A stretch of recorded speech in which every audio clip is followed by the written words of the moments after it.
कल्पना कीजिए, बारिश हो रही है, आसमान से लगातार पानी बरस रहा है। दो आदमी खुले आसमान के नीचे खड़े हैं। पहले आदमी के हाथ में एक बहुत बड़ी बाल्टी है, इतनी बड़ी कि दूर से देखने पर लगता है कि यह आदमी बाकी सब लोगों से ज्यादा पानी जमा कर लेगा। जो भी उसे देखे पहली नजर में यही सोचे कि जीत इसी की होने वाली है। लेकिन एक समस्या है, उस बाल्टी के नीचे 100 छेद हैं। बारिश का पानी तेजी से उसमें गिरता है और उतनी ही तेजी से बाहर निकल जाता है। जितनी मेहनत से वे पानी इकट्ठा कर रहा है, उतनी ही तेजी से वे उससे दूर जा रहा है।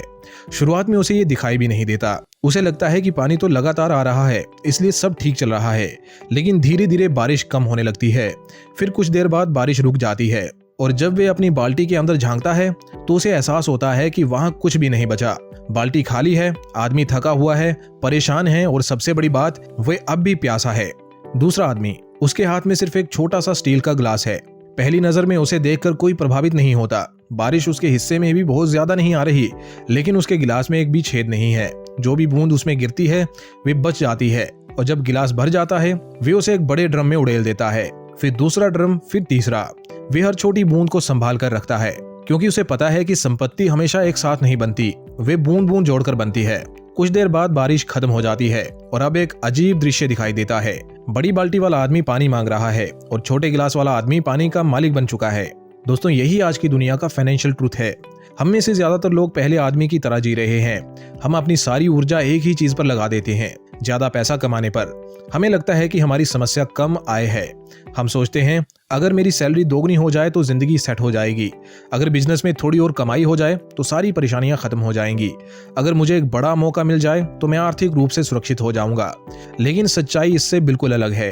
अगर आपकी आदतें खराब हैं, अगर आपके खर्चों में छेद है, अगर आपको ये तक नहीं पता कि आपका पैसा कहाँ जा रहा है, तो ज्यादा पैसा कमाना सिर्फ छेद वाली बाल्टी में और तेजी से पानी डालने जैसा है। आप अमीर नहीं बनते, आप सिर्फ पैसे को ज्यादा तेजी से गंवाने लगते हैं।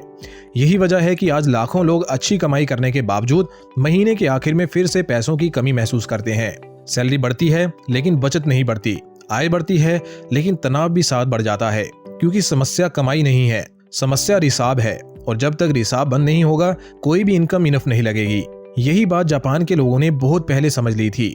लगभग 100 साल पहले उन्होंने एक ऐसी तकनीक विकसित की जिसने लोगों को ज्यादा कमाने से पहले पैसा संभालना सिखाया। एक ऐसी तकनीक जिसने साधारण आय वाले परिवारों को भी मजबूत बचत करने में मदद की। इसका नाम है ककीबू।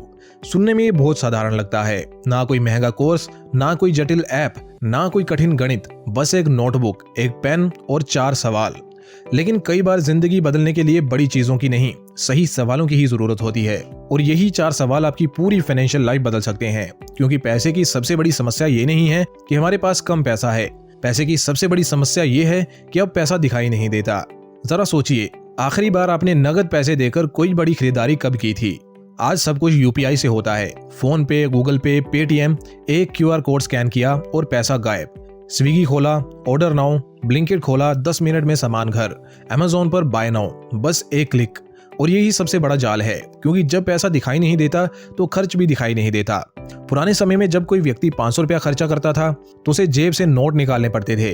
वे नोट उसके हाथ से जाते थे और उसे महसूस होता था कि उसकी मेहनत का पैसा कम हो रहा है। आज सिर्फ एक वाइब्रेशन आती है, पेमेंट सक्सेसफुल, बस लेन देन पूरा, दर्द खत्म लेकिन पैसा भी खत्म।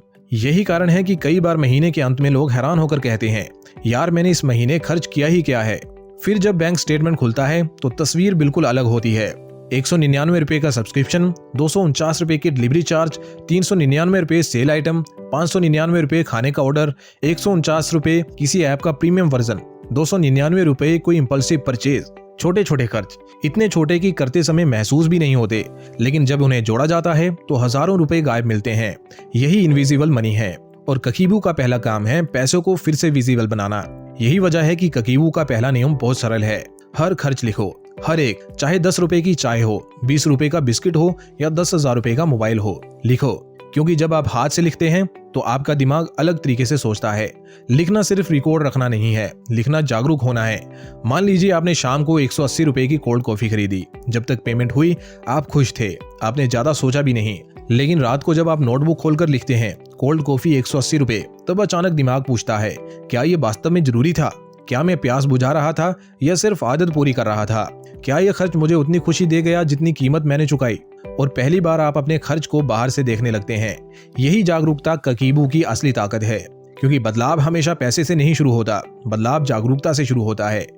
लेकिन ककीबू सिर्फ आपको ये नहीं सिखाता कि पैसा कहाँ जा रहा है, ये आपको ये भी सिखाता है कि पैसा जाने से पहले उसका रास्ता कैसे तय किया जाए। इसीलिए हर महीने की शुरुआत में ककीबू एक बहुत साधारण लेकिन बेहद शक्तिशाली अभ्यास करवाता है। आप अपनी नोटबुक खोलते हैं और खुद से 4 सवाल पूछते हैं।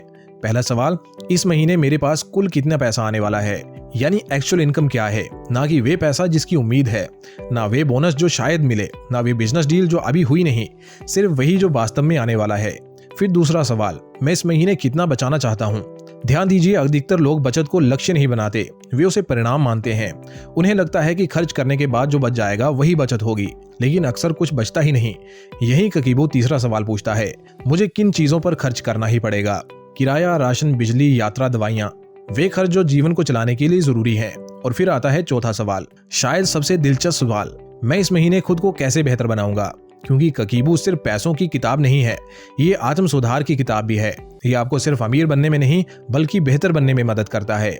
और यही अधिकांश लोग गलती करते हैं, वे पहले खर्च करते हैं, फिर जो बच जाए उसे बचाने की कोशिश करते हैं, और महीने के आखिर में बचता है लगभग कुछ नहीं। ककीबू इस पूरे सिस्टम को उल्टा कर देता है। ये कहता है, पहले बचत फिर खर्च।